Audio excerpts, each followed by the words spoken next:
nossa porção semanal é a porção de Shlach, que trata sobre os espiões que foram enviados à terra de Israel, se preparando para a conquista da terra, e tudo o que aconteceu quando eles voltaram, e relataram e reagiram como reagiram. Então esse é o tema predominante na Parashá, mas nós temos outros temas também, e no final da Parashá, o último parágrafo é aquele que nos trata sobre a mitzvah de tzitzit, né, daquelas franjas que colocamos em roupas de 4 pontas, 4 ângulos, quando a Torá prescreve que a gente coloque esses fios, em geral são fios de lã, podem ser também de outro material, mas em geral são fios de lã, 8 fios em cada borda, em cada ponta das 4 pontas de uma roupa, quando são cantos quadrados, enfim. A Torá nos diz, Ve'asu lahem tzitzit al kanfei bigdeihem ledorotah, que o povo de Israel, que eles façam tzitzit, esses fios, essas franjas, nas bordas, nas pontas das suas vestimentas, que façam isso em todas as gerações. Então é mais uma mitzvah da Torá, a mitzvah do tzitzit, o talit, importante, mas essa parashá, esse parágrafo tem uma importância adicional, porque ele foi incluído pelos nossos sábios na leitura diária do Shema Israel. Então, quando nós lemos o Shema, nós temos uma mitzvah de recitação diária do Shema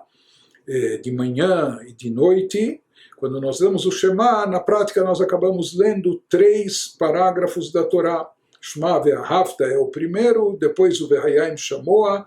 e por fim a parashá de tzitzit. E na realidade, esses 3 parágrafos se encontram em lugares distintos na Torá.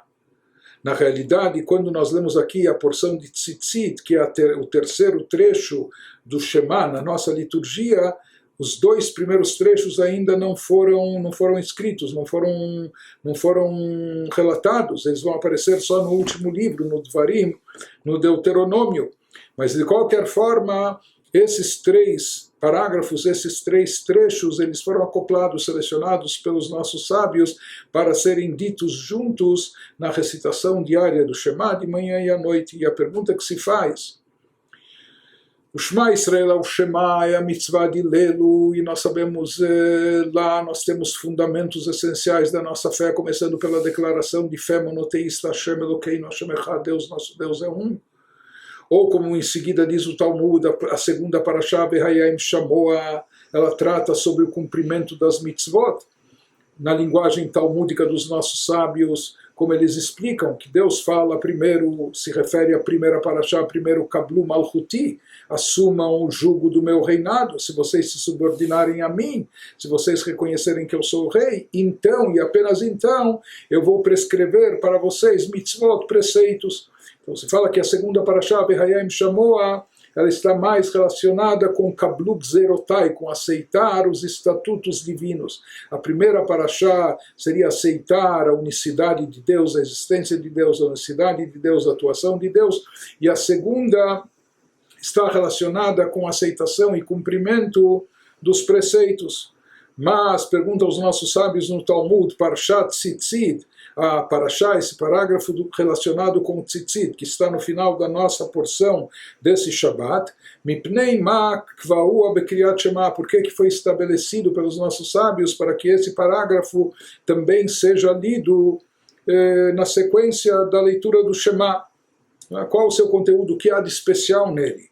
Amar Rabi Yehuda bar Chaviva, explicava o sábio Rabi Yehuda, Mipnei sheyesh ba shisha dvarim, porque se você perceber, se você prestar atenção no texto dessa parashá, desses poucos versículos, você vai encontrar 6 coisas essenciais. O que há de essencial e importante aqui? Em primeiro lugar, a própria mitzvah do tzitzit, que, como explicam os nossos sábios, é uma mitzvah que é equiparada e inclui dentro de si todas as outras 612 mitzvot da Torá. Também encontramos nessa parashá o conceito de Yetziat Mitzrayim, do êxodo, da saída do Egito, que é um fundamento básico da nossa fé, por isso ele é tão enfatizado e repetido na Torá por 50 vezes, diversas vezes. Nós encontramos nessa parashá também, nesse parágrafo, o conceito de Ol Mitzvot, de aceitação do jugo das mitzvot, de comprometimento com praticar os preceitos que Deus nos entrega. Nessa parashá também se fala o quanto nós devemos contestar dat minim, as opiniões, as visões hereges daqueles que querem contradizer a fé ou a fé monoteísta, etc. Essa parashá também nos fala sobre o cuidado que devemos ter para nos abster e evitar hirhur aveirá, pensamentos, cogitações pecaminosas, pensamentos que nos levem a um caminho que desvirtuoso. Vehirhur avodah zará, e o quanto a pessoa também deve se afastar de qualquer pensamento ou até cogitação de idolatria, de prática de idolatria. E ele nos comenta, especifica o sábio Rabi Yehuda, onde nós encontramos, em que palavras desse parágrafo encontramos esses 6 conceitos fundamentais e importantes. A mitzvah de tzitzit, quando a parashá nos diz ve'asu lahem tzitzit, façam nas suas vestimentas esses fios, essas franjas. O conceito de Yetziat Mitzrayim, que nos lembra e enfatiza o êxodo, naquilo que está escrito no final do parágrafo, Ani Hashem Elokechem, eu sou Deus, vosso Deus, Asher hotzeti etchem me'eretz Mitzrayim, que tirou vocês da terra do Egito. O conceito de Ol Mitzvot, do comprometimento nosso de aceitação do jugo das mitzvot, dos preceitos, se fala a respeito da mitzvah do tzitzit, uritemotó, que vocês irão olhar para ele, para o canto da roupa, para as franjas do tzitzit, os chartem et kol mitzvot Hashem, isso vai levar vocês a se lembrarem de todas as mitzvot divinas. Então o tzitzit serve de lembrete. Há explicações disso, por que o tzitzit lembra todas as mitzvot, o valor numérico da palavra, etc. Mas de qualquer forma, a mitzvah de tzitzit não é uma mitzvah única, mas é uma mitzvah que nos remete à lembrança de todas as outras mitzvot da Torá. Dat minim, a contestação da visão e opinião dos hereges, como diz o versículo Velotaturu acharei levavchem, que vocês não se deixem levar atrás dos seus corações quando vierem aqueles querendo persuadir vocês, querendo envolver emocionalmente vocês e levá-los atrás de opiniões hereges, não é?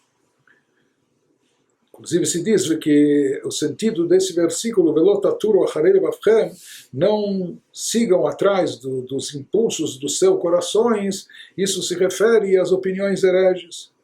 Hirhur haverá, de onde nós temos alusão a evitar e se abster de pensamentos pecaminosos, aquilo que diz, não sigam e não se deixem levar acharei einechem, atrás daquilo que os olhos de vocês veem, que isso se refere a pensamentos eróticos, sensuais, etc., que em geral os olhos veem, e isso estimula, excita o coração, para o desejo da pessoa. Então aqui também nós encontramos esse conceito da pessoa conter e controlar seus instintos, suas inclinações, etc., e não se deixar levar atrás de pensamentos, inclusive cortar, abolir esses pensamentos pecaminosos. E finalmente, Hirhur avodah zará, também a ideia da pessoa cortar qualquer pensamento, cogitação de idolatria, como diz o versículo, Asher atem zonim achareihem shezeh avodah zará, que isso se refere à idolatria. Portanto, aqui nós temos uma explicação do sábio Rabi Yehuda, porque a parashá de Tzitzit é tão importante e porque ela foi escolhida pelos nossos sábios para integrar a leitura do Shema, sendo o 3º parágrafo da leitura diária do Shema, porque ela contém todos esses temas essenciais para a nossa fé, para a prática do judaísmo, aquilo que nós devemos fazer e aquilo que nós devemos nos abster, pelo fato disso ser algo tão importante, por isso foi escolhido esse parágrafo final da nossa parashá para ser incluso na leitura do Shema.